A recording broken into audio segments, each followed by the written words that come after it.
Ik weet er van opdracht en de plannen voor een oorval op Ljouwert feest is.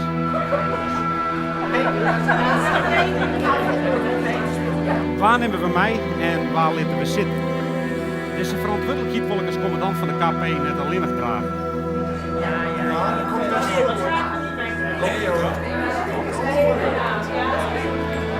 Wij zijn de dochters van Sieberen de Vries en Hinke de Vries Ibema.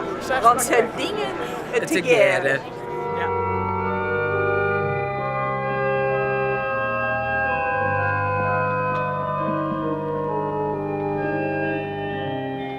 Die Bijbel is alvast openslaan.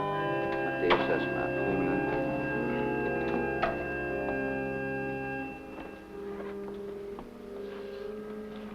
Matthäus 6.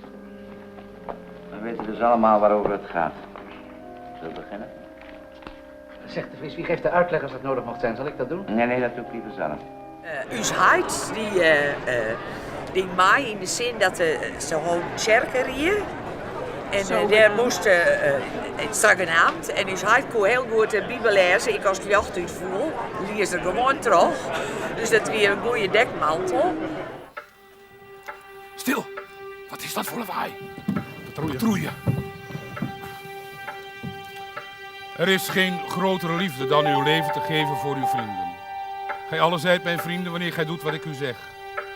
En dan moesten ze eerst Jan wie eruit hellen werden. Dat jedden ze natuurlijk van dokter Bia de Bakker.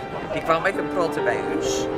En dan ding dus mem alsof ze door een nier lier. En dan moest hij een injectie brengen. En dus mem zei wel eens, ik dacht nog wel eens, ik krijg nou voor de straf krijg ik nog een nier.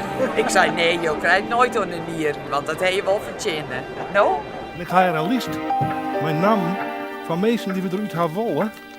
En Piet had het voorstel dingen om de onderdoekers zitten te liggen. Nou, daar ben ik het dus net mee. En waarom dan heb je een soort van die onderdoekers die gaan tegen om van die moffen te werken? Dat kerst dat maatje verdomme. Witte vet. Dus, Ik ben nog krek van voor de oorlog en in het begin hadden we er niks voor. Het kwam pas later.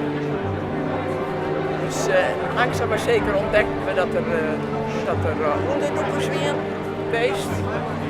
En wij dachten gewoon dat ik erbij had. We wisten er niks van, ik ben al niets. En pas later heeft ze verteld hoe de kraak, zeg maar zeggen. En daar kreeg je mondjesmaat wat van te jaar. er zijn maar twee zaken die voor u van belang zijn.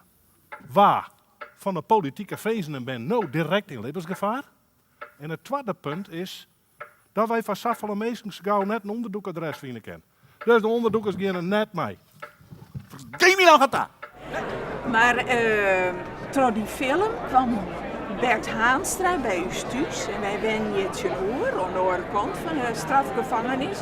Dus die strafgevangenis spelen altijd al een soort rol in je verhaal als band. Waar ben je daar? Wat moeten die mensen daar? En zo. En toen die Bert Haanstra daar en toen zei ons mem dat ik maar even de koffie naar beneden moest brengen. Nou, dat wil ik graag, want ik dacht dat ik filmster. En dat komt wel eindelijk uit. En toen zei ik, ja, maar wat doet hij hier dan? Nou, hij komt vreten en praten hoe de overval. Nou, en toen hebben we er een liedje oejet. Die onderdoekers die wokken rek uit haar. Ze rennen krek, niet goed gevaar. Zo, en dan was er nog.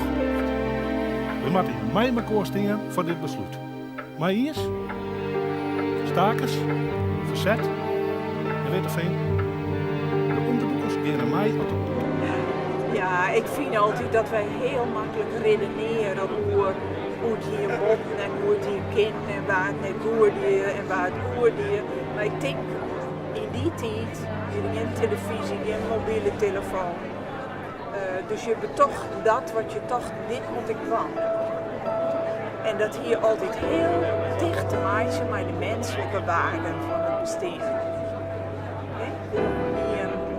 Je rug doet, je onrug doet. Daar komt het aan. Maar dat heb ik al je heel goed maken. Ja. Mooie erfenis. Hele mooie erfenis. De beste die je kreeg. Ik vind dat mijn mooiste erfenis. Ja. Ja.